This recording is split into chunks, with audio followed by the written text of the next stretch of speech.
Jai Shri Ram. What are the signs of spiritual awakening? Go to Bhagavad Gita, chapter 14, 11th shlokam. 14:11. Sarvadvareshu dehesmin prakasha upajayate. Jnanam yada tada vidyat vivruddham sattvamityuta. Prakasha, illumination. What Krishna is saying is, when you can see knowledge radiating from the body of such a person, from the face, from the speech, the mien, the demeanor, the way the person carries himself. This is a manifestation of the mode of goodness. Or, in English, Satvika Bhava cannot be translated. So, this is the sign of the awakening of spirituality. 14th chapter, 11th shloka. Please make a note. 14:11. Now, then the person will be always wearing a pleasant smile. Nothing will bother him. Smita Purvabhibhashi. That is a trait of Sri Rama. Before he speaks, he always wears a pleasant smile. Sadaika Priyadarshanaha. Sadaika Priyadarshanaha. Make a note. That means ever pleasant to see. Rama, Krishna, whenever you look at them, all your stress will dissolve. If you can wear that kind of a pleasant smile, whatever be the situation. Again, elsewhere in the Gita, Krishna says, Gurunapi vichalyate. Yam labdva chaparam labham manyate nadhikam tataha. Yasmin sthito na dukkhena gurunapi vichalyate. That means once you are in Krishna consciousness, Rama consciousness, once you are yoked, united, constantly thinking of Krishna or Rama and working like a karma yogi, you know that because of the prarabdha of your past lives, whatever you have done, some ups and downs, sufferings and joys, they will keep coming like waves. One wave will be a happy wave, the other wave will be a sorrowful wave. So the waves come and go. No wave is permanent. We already know that. But ordinary people keep getting disturbed. So the spiritually awakened person is calm, imperturbable. Even the worst calamity happens, this person is not bothered. That doesn't mean he is thick-skinned and callous. No, not like that. He understands that this is how life is and the wheel of karma is revolving. So, and we are not the body, by the way, we are spiritual beings. All this is a kind of role play, drama. So, there's no need to be disturbed, no need to be over happy, over committed, over sorrowful, nothing of that sort. So, always put on a smiling face and always be first to greet others irrespective of their status in life. Normally, people expect people who are lower than them to greet them first. That is arrogance. Rama, Krishna, they don't do that. Even if the person is very low in rank, socio-economically very backward compared to you, be the first to greet him. Jai Shri Ram, Jai Shri Krishna. You are a spiritually awakened person then.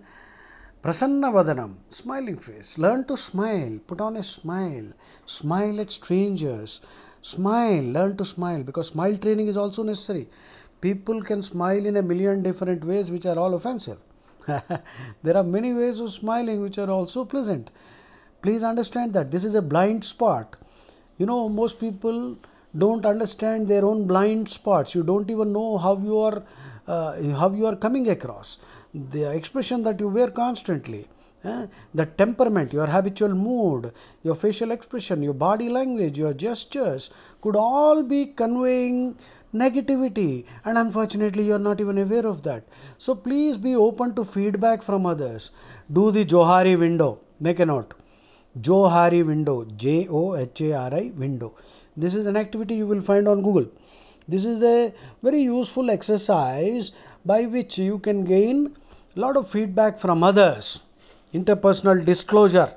It is an instrument which will help you understand what your blind spots are, and then you can slowly get rid of those blind spots. And also your facade. Facade is the false front. Many people wear a mask. In fact, the word personality, persona in Latin means mask. So we all wear a lot of masks. Unfortunately, that is necessary. We have to wear masks because you don't know who the other fellow is. The other fellow is a Rakshas, he is an Asur. So you need to be careful. So you cannot, be open and reveal yourself to everyone. If you reveal your secrets, don't ever reveal your secrets to anybody. Absolutely, especially in Kali Yuga. That's why I don't like Kali Yuga. I hate Kali Yuga. I am sure you also hate Kali Yuga. My God, this Kali Yuga is terrible. Anyway, jokes apart. So synchronicities are noticed. A synchronicity means a meaningful coincidence. Just the other day, every day you will find synchronicities happening once you are spiritually awakened. Synchronicity simply means a meaningful coincidence. Of course, Carl Jung is the man who is believed to have invented this word and gave it the meaning, but the concept is already known to us Hindus in Sanatana Dharma. So, synchronicity is a meaningful coincidence. That means, remember, Vedanta tells you that nothing is random. God is running this whole show. Rama is running the whole show. Krishna is also running it. He will not interfere unnecessarily. If he wants to, that is his discretion. He can do that. So, as a rule, Krishna and Rama don't want to interfere. Krishna is Rama, by the way. I don't have to repeatedly say Krishna Rama. Rama Krishna. Okay. Rama Krishna will not interfere. So, Ramakrishna, because he is our eternal friend, he wants you and me to somehow understand and deal with the situation smartly and join him. Not be bothered. Remove the plug of attachment. You are plugged into the world. You are attached. Deplug. Remove the plug. Get detached. But live as usual. Fully immersed. Detached. Immersed but detached. So, a spiritually awakened person is like that drop of water on the lotus leaf. Krishna says elsewhere in the Gita, Padma Patra Mivambhasa. Padma Patra Mivambhasa, which means like a drop of water on the lotus leaf. Appears to be sitting and stuck, but you tilt the leaf a little, the drop rolls away. Similarly, a spiritually awakened person is immersed but detached. He is busy. A spiritually awakened person is always active. He is a karma yogi, not a fellow who runs away to the Himalayas and thinks that mendicancy is the way forward. Mendicant means a holy beggar living on charity. Why should we live on charity? Yeah, if your arrogance is too high, start begging so that arrogance will come down. But otherwise, if you are spiritually awakened, you know that there is no need to beg. In fact, you render some service and get something in return, but always be grateful. Gratitude. Yeah, for everything show gratitude, because kritagne nasti nishkriti. Ingratitude has no expiation. For ingratitude, there is no atonement. That means if you are ungrateful, if you are a krutagnu, krutagnudu. So if you are ungrateful, if you are an ingrate, in English the word is ingrat. Ingrate means a thankless wretch. For that, the Vedas say there is no expiation. For every papam, not sin is a silly Christian concept of disobeying God and eating a knowledge fruit, which I think is strange. God didn't expect that. And eating a knowledge fruit is also very good. Actually, we should always eat fruits of knowledge, but not fruits of ignorance. And so Adam and Eve got kicked away, and that is called sin, the sin of disobedience of God's word, and every human being is affected by this. So every human being is considered a born sinner, which is the most ridiculous dogma. The whole of Christianity is based on this. So this is pure nonsense. I cannot take it. Any sensible man cannot accept it. There are 2 billion people following Christianity. I do not know what's wrong with them. How can they? No court of law will punish a man for a crime committed by his father. But the whole of Christianity is built on this irrational dogma. And therefore, now Jesus comes. Jesus himself is God. God becomes his own son and then tries to save us and all that. We are all born sinners. So let's keep that aside. A spiritually awakened person will not tolerate any irrationality. A spiritually awakened person will ask questions which will destabilize every irrational dogma politely. We don't have to abuse. That is the sign of a spiritual person is courage, utter fearlessness. That is why Krishna in the Bhagavad Gita 16th chapter, first word that he uses is Abhayam. Abhayam. 16th chapter 1, 2, 3. 16th chapter 1, 2, 3. Please check. Krishna is listing 26 virtues, out of which the first one is Abhayam, fearlessness. But fearlessness does not mean you start abusing people, not at all. Fearlessly question and destroy these irrational dogmas with a pleasant smile. Synchronicities are meaningful coincidences. So I notice many. We notice, immature people who are not spiritually awakened use terms like accident, bad luck, good luck, coincidence. These terms seriously have no meaning for a person who is in Krishna consciousness, Ramakrishna consciousness. Let's use a new term, Ramakrishna consciousness. If you are in Ramakrishna consciousness, that will bring Paramahamsa Sri Ramakrishna also into the fold. Wow, that's a new term we have created. Ramakrishna consciousness. If you are immersed in Ramakrishna consciousness, you will not believe any such thing as coincidence, good luck, bad luck, and what else did I say? Chance and all that. Nothing aleatory. A-L-E-A-T-O-R-Y. Make a note. A-L-E-A-T-O-R-Y. Aleatory music. Aleatory means based on chance. Right? There is no gambling. When Ramakrishna is running the whole universe, there is no gambling here. You may think that there is some gambling there. No, there is no gambling. Okay. So synchronicities start happening and you start noticing them. Another sign of a spiritually awakened person, love of nature. He'll stop eating junk food. He'll stop eating meat. No killing. You cannot tolerate. You cannot make your stomach a graveyard. And every time you eat meat, you are actually a murderer.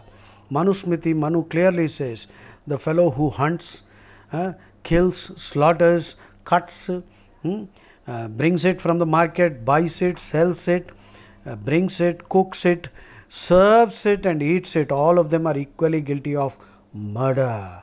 You are a murderer. Thou shalt not kill, the Bible said. But they are killing. They are killing animals. They are killing everything, even humans, in the name of religion. They have forgotten their own Bible.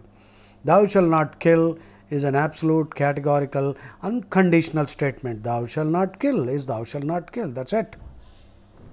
Be a vegetarian. A spiritually awakened person cannot. He will shudder at the thought of eating somebody's meat. The animal suffers. The chicken, goat, cow, whichever animal, the fish, the crab, all of them have their own families. In fact, you could be born as a goat. Look at the goat's face. It looks like those fellows with those, beards. I don't want to use any words now. We have to be very scared because some fool might file a case. So look at the face. That fellow looks like that fellow only. And he is reborn and they are cutting each other's necks. Please stop eating meat. A spiritually awakened person cannot think of eating somebody else's flesh. And in their holy books, they say they should not eat blood. So I don't have to repeatedly refer to which holy book I am talking about. So in these holy books, the desert cult holy classics, they say blood should not be eaten. That is why they bleed the animal. Now, these fools don't understand, even if you bleed the meat, the animal, and even if you wash the piece of meat under running water for hours together, a nano level trace of blood will always be there in the meat.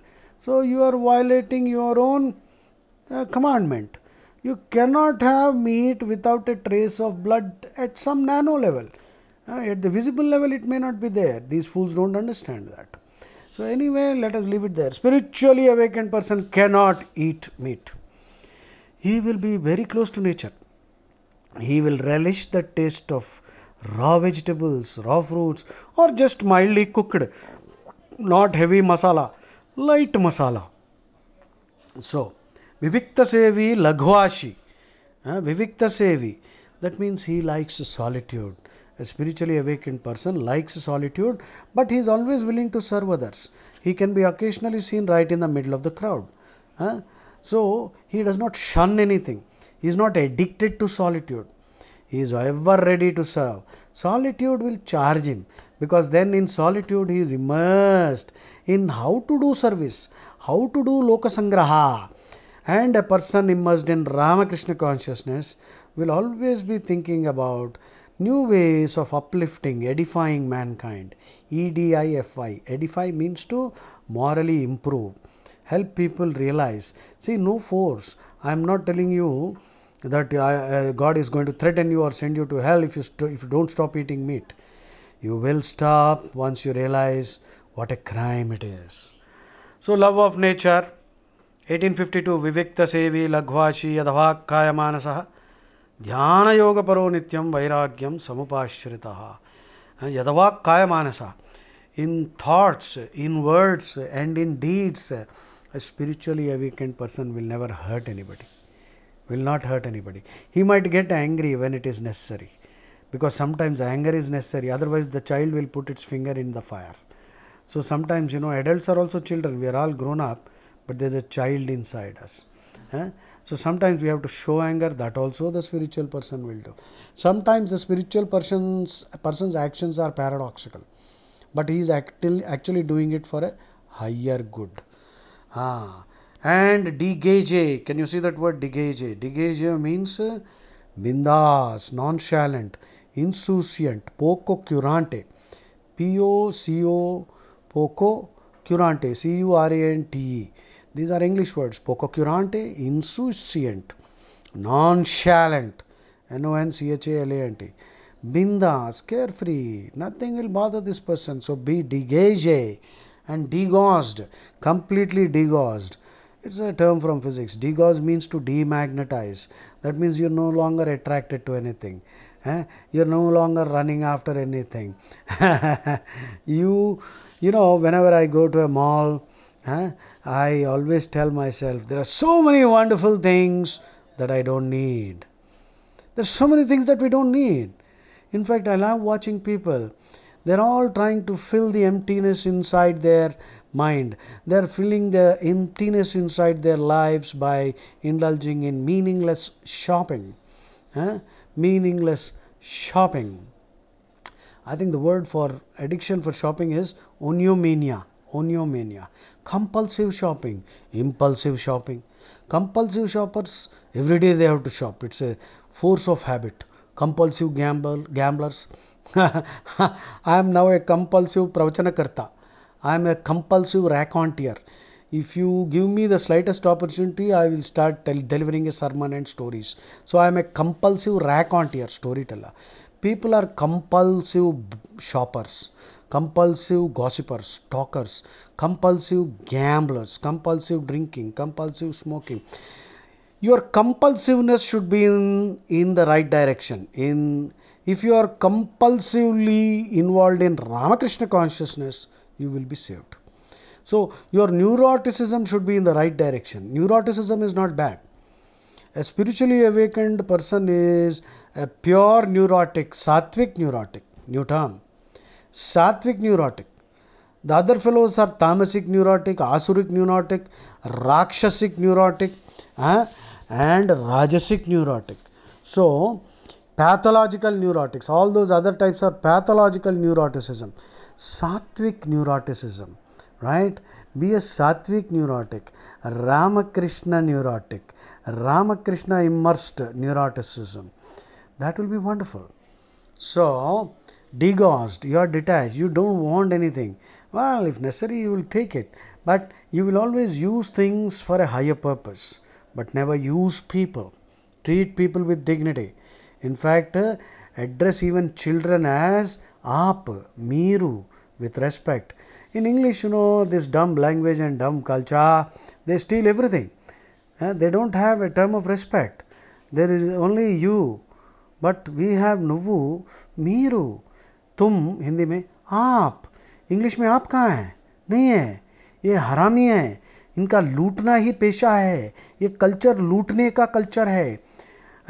English has only 26 letters and it steals words from every other language. And language reflects culture. That means the English people have robbed. After all, it's a country which is 2.55 lakh square kilometers. 2.55 lakh square kilometers. Andhra Pradesh, before the bifurcation into Telangana and Andhra, the state of Andhra was 2.75 lakh square kilometers. It's smaller than one state in the country of India, in Bharat. But these scoundrels have colonized most of the world. How? Because of their meanness, cunningness. They are like a cancer. They will slowly get under you. They will convert people. And many Hindus, gullible Hindus, they are full of, wrong ideas. And unfortunately, some of them are so full of hatred for Sanatan Dharma. They believe that the upper castes have, discriminated against them. First of all, there is no caste. Mean people are there in every kulam. So these are interesting, simple things which they don't understand. They get carried away. They are so full of hatred. How? Because these Christian missionaries, the Islamic conquerors, these colonizers have produced so much atrocity literature. In fact, Vivekananda told them, you have thrown so much mud on us, as much mud that can be dug up from all the oceans. That much amount of mud you have thrown on Hinduism. This is Vivekananda.